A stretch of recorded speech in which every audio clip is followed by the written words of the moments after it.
Halo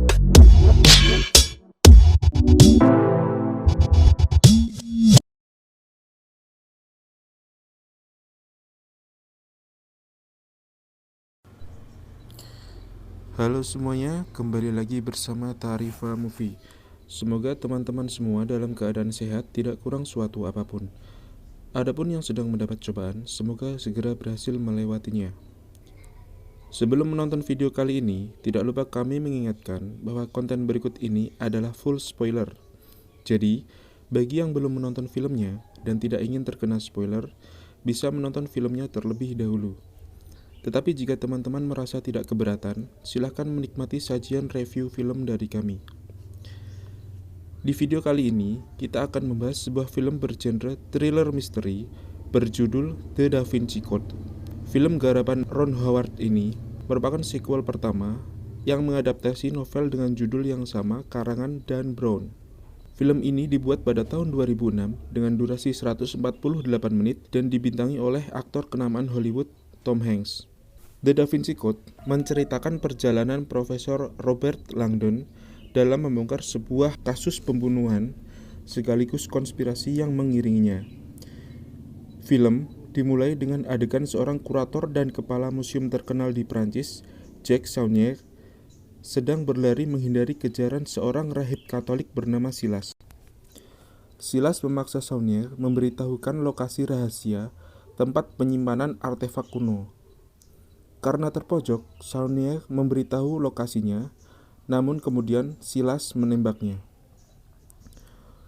Profesor Robert Langdon sedang menghadiri acara kuliah umum dan penandatanganan buku karangannya ketika dia diberitahu oleh polisi bernama Colette bahwa sahabatnya, Saunier, ditemukan tidak bernyawa di museum tempatnya bekerja. Colette meminta Langdon membantunya dan Kapten Face mengidentifikasi petunjuk yang ada di TKP yang berupa simbol angka Fibonacci, karena Langdon merupakan ahli dalam simbol-simbol. Tiba-tiba datang seorang polisi wanita, Sophie Neveu, yang merupakan cucu Saunier, memberitahukan bahwa Langdon disadap oleh Face. Karena Face meyakini bahwa Langdonlah tersangka pembunuh Saunier. Setelah mengelabui polisi dengan membuang pelacak yang ditemukan, Sophie dan Langdon menyelinap kembali ke lokasi mayat Saunier berada dan menemukan beberapa bukti tambahan yang ditinggalkan Saunier di karya-karya Leonardo da Vinci. Di sini terungkap bahwa Saunier merupakan ketua dari sebuah organisasi rahasia, Priory of Science, dari salah satu benda yang ditinggalkan Saunier, yaitu Fleur de Lis. Sophie dan Langdon bergegas meninggalkan museum menuju kedutaan besar dari Profesor Langdon sebelum polisi datang kembali ke museum. Namun, ternyata polisi sudah banyak berjaga di depan kedutaan Profesor Langdon dan memaksa Sophie dan Langdon kabur ke sebuah taman. Terungkap bahwa Silas bekerja untuk seseorang yang dipanggil dengan sebutan guru dan petinggi sebuah organisasi bernama Opus Dei yang dipimpin oleh Uskup Aringarosa. Dia ditugaskan menemukan sebuah artefak kuno yang diyakini jika itu ditemukan dan terungkap ke publik akan menimbulkan kekacauan bagi umat manusia. Di taman, Sophie dan Langdon memikirkan petunjuk selanjutnya dari kunci Fleur de Lis yang ditinggalkan oleh Saunier. Kemudian Langdon menceritakan sejarah dari Priory of Science kepada Sophie. Dimulai dengan sejarah perang salib, tujuan sebenarnya dari perang itu adalah mencari artefak suci atau kuno yang hilang sejak masa Kristus, yang mana dikatakan bahwa gereja akan membunuh siapa saja yang memiliki artefak itu. Tetapi, tiba-tiba tanpa alasan yang jelas, para kesatria yang terlibat dalam perang ini, disebut dengan kesatria Templar, pergi ke Roma, dan pihak gereja atau paus mengumumkan bahwa kesatria Templar memiliki kekuasaan yang tidak terbatas. Seiring perjalanan waktu, pada tahun 1300-an, perkembangan kesatria Templar membuat khawatir pihak gereja dan paus, sehingga diberikanlah perintah rahasia untuk menghabisi semua kesatria Templar dengan dalih pemuja iblis, yang kemudian hari peristiwa ini disebut Friday the 13th. Paus kemudian memberikan perintah penyitaan bagi semua harta kuil Priory of Sion, tapi terlambat, karena kesatria Templar yang selamat telah menyembunyikannya. Dan dimulailah babak baru perburuan artefak kuno yang kemudian diketahui bernama Holy Grail. Sophie dan Langdon menuju ke sebuah alamat yang ada di Fleur de Lis, yang ternyata itu merupakan sebuah kunci brankas. Petugas jaga yang melihat kunci tersebut mempersilahkan keduanya untuk menuju ke ruangan pengambilan. Sophie dan Langdon ditemui oleh Vernet, manajer tempat tersebut. Belum sempat mengetahui lebih jauh isi brankas, Vernet masuk dan memberitahukan bahwa polisi akan segera datang. Vernet menawarkan bantuan untuk kabur dari kejaran polisi, tetapi itu hanya siasatnya saja untuk merebut isi brankas tadi yang berupa cryptex, yaitu sebuah wadah silindris berisi pesan rahasia yang hanya dapat dibuka jika mengetahui kodenya. Namun Langdon berhasil mengalahkan Vernet dan kemudian kabur bersama Sophie. Mereka berdua menuju ke kediaman Sir Leigh Teabing, seorang ahli Holy Grail yang juga teman Langdon. Di sana, Sir Leigh menjelaskan lebih detail tentang Priory of Sion, sejarah dan tradisi Kristen, dan diketahui fakta bahwa Holy Grail bukanlah sebuah benda, melainkan simbol kuno dari kewanitaan, atau dengan kata lain, rahim wanita yang membawa darah atau keturunan dari Yesus, dan Priory of Sion adalah penjaganya. Sementara itu, Silas sudah mengetahui tentang Profesor Langdon dan Sophie serta lokasi mereka. Dengan segera, Silas pun mendatangi mereka. Silas menyelinap masuk ke ruangan tempat Sophie, Langdon, dan Sir Leigh berada. Dengan brutal, Silas menyerang mereka untuk merebut cryptex, tapi bisa diatasi oleh Sir Leigh dan Sophie. Polisi yang berada di gerbang depan bergegas menerobos masuk setelah mendengar tembakan dari dalam rumah. Tapi Sophie, Langdon, dan yang lainnya berhasil melarikan diri setelah mengecoh polisi. Mereka menuju bandara, tempat pesawat pribadi Sir Leigh berada. Di dalam mobil, Sir Leigh menjelaskan tentang Opus Dei setelah mengetahui bahwa Silas adalah anggota, sama seperti Kapten Face.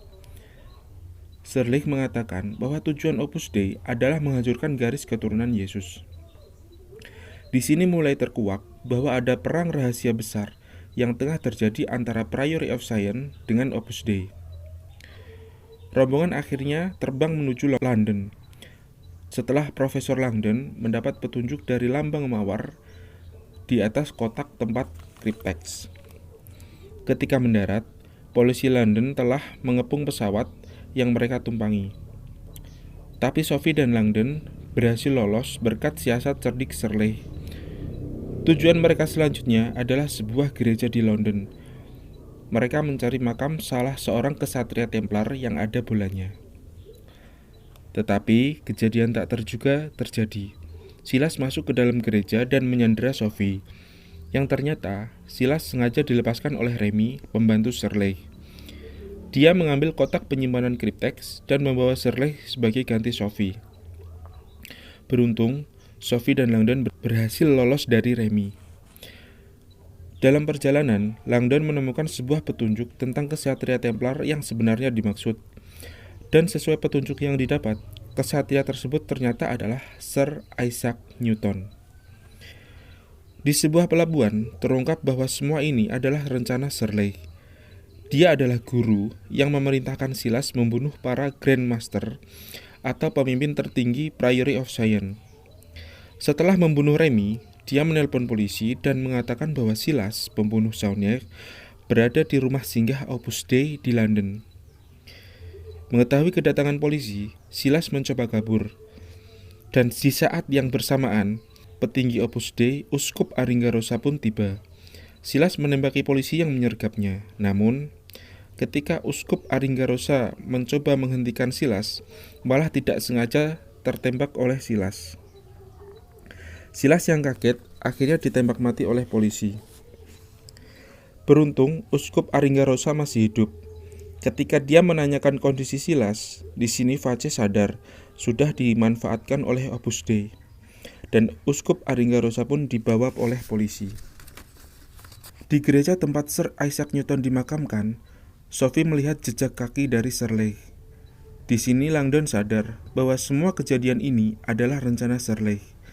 Sir Leigh menyandera mereka dan meminta Sophie membuka kripteks, tapi Sophie menolak karena tidak mengetahui kodenya. Langdon meminta waktu berpikir kepada Sir Leigh untuk memecahkan kodenya. Tapi tiba-tiba, dia melemparkan kripteks agar dapat membebaskan Sophie yang disandera Sir Leigh. Rencananya berhasil. Sir Leigh berlari mencoba menangkap kripteks, namun gagal. Kripteks itu pun pecah dan cairan asam di dalamnya bocor. Cairan asam itu bisa menghancurkan petunjuk yang tersimpan dalam kripteks. Di saat bersamaan, polisi datang dan menerobos masuk. Setelah sebelumnya melacak lokasi Sir Leigh dari HP Uskup Aringarosa, Sir Leigh pun digelandang ke kantor polisi. Ketika semua mengira perjalanan mencari Holy Grail berakhir, ternyata Langdon berhasil memecahkan kode kripteks dan mengambil isinya sebelum melemparkan kripteks hingga pecah. Isinya adalah lokasi gereja tempat makam dari Maria Magdalena, yaitu Gereja Roslin. Di Gereja Roslin, Sophie flashback keingatan masa kecilnya.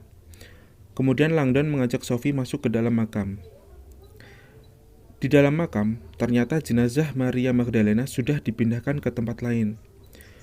Tetapi terungkap fakta mengejutkan bahwa Sophie adalah Holy Grail itu sendiri. Nama asli marganya bukanlah Saunier, melainkan Santa Clara, sebuah nama marga bangsawan tertua di Prancis. Jacques Saunier bukan kakek kandung Sophie. Saunier mengangkat Sophie sebagai cucu setelah keluarga Sophie meninggal dalam sebuah kecelakaan janggal yang ternyata didalangi oleh Opus Dei. Ketika keluar makam, ternyata sudah banyak anggota Priory of Sion yang menunggu, dan juga nenek kandung Sophie. Akhirnya, Langdon dan Sophie pun berpisah. Di sebuah hotel di Prancis, Langdon menyadari ada hubungan antara Roseline dan Bloodline. Langdon kemudian keluar dan mendapati bahwa Roseline ternyata melintasi museum tempat Saunier bekerja. Dan di sini, Langdon menyadari bahwa makam Maria Magdalena, The Holy Grail, berada di sana, tepat di bawah Roseline. Langdon berlutut di sana dan film pun tamat. Oke semuanya, film ini merupakan adaptasi dari novel dengan judul yang sama, karangan Dan Brown. Dan sama juga seperti novelnya, film ini juga dianggap kontroversial. Gereja Katolik Roma secara khusus menyampaikan kritikan keras dengan tudingan bahwa film ini berada di luar konteks penyembunyian selama 2000 tahun terkait piala suci atau Holy Grail yang sebenarnya, serta konsep bahwa Yesus Kristus dan Maria Magdalena menikah dan mereka memiliki seorang putri. Banyak kalangan yang mendesak kaum awam untuk memboikot film ini. Di luar dari semua kontroversi yang mengiringinya, meraih kesuksesan besar.